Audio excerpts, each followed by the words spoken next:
Hello, thank you for joining me. I'm going to share some words with you that it has been said that they were written by Robert Frost. And I have to say, I love his poetry. We studied it at school, and even studying it at school, which put me off quite a few things in literature, it didn't put me off Frost's poetry. But this says, never be bullied into silence.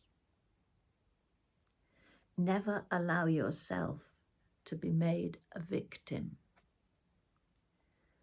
Accept no one's definition of your life. Define yourself. I wonder how many of us feel able to define ourselves. How would you define yourself? That's something I always used to find interesting when doing hypnobirthing or doing couples therapy, that I would ask one of the pair to tell me in a few words about their partner. And it was interesting to see what they covered. Well, he's a builder, he plays tennis, he's facts, actual facts. But then you'd get others who would say, she's kind, she's loving, she's a super mum, she's caring.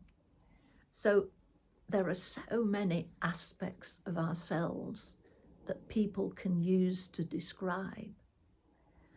But we ourselves, we will tend very often to err on the side of the first one, with the job, the hobbies, the things, rather than the strengths, the weaknesses, the personality.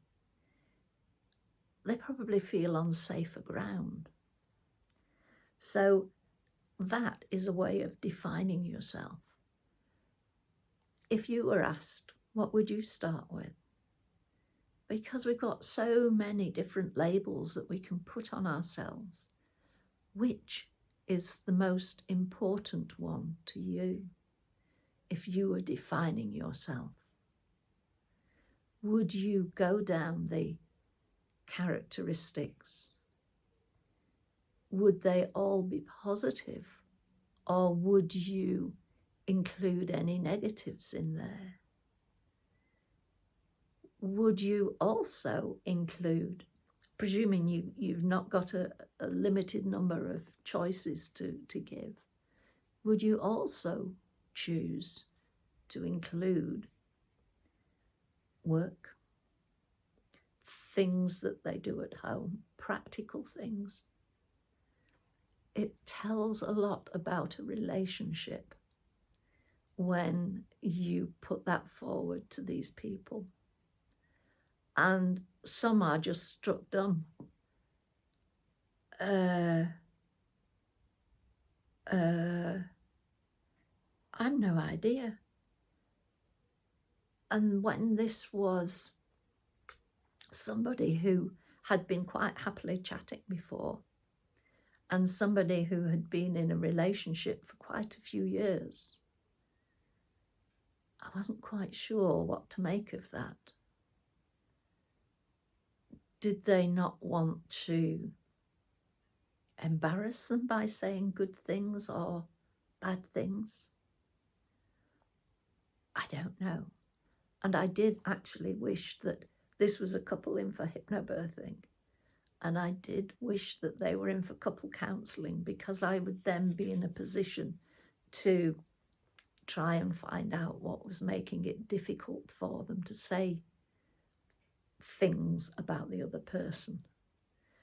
You can't win them all, can you? But never allow yourself to be a victim. Oh gosh, is that so important? Yeah, we're all a victim at times. victim of doing daft things, a victim of having an accident, a victim of life just throwing brickbats at us and us not being quick enough to dive. But there are some who live permanently in victim mode. And very often these are people who have money, have a home, so a roof over the head, food in the cupboard, warmth. Yet they're always the victim, that it's never their fault. So that ability to step away from something and say, yeah, that was my fault, but I've looked at it and I can do this, that and the other, and I won't let it happen again. Rather than just, oh, that's another one to add on to my list. And it can be very, very difficult being around someone who is permanently a victim. It can bring you down. So if you're actually in a relationship with someone, it can become a bit like a competition. Who's the worst off as far as victimhood goes? Oh, well, I did this and this happened.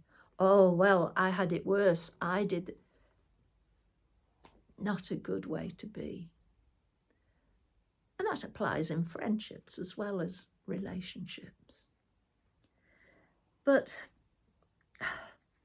accept no one's definition of your life. Maybe I was going against that by asking people, to give me their opinions of the other person.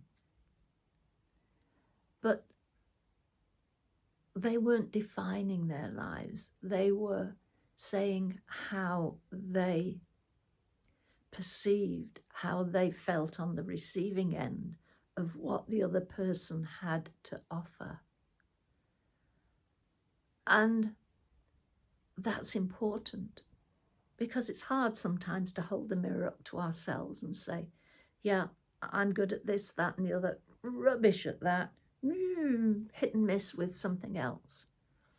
Whereas if you've got somebody saying how they see you, how they perceive you,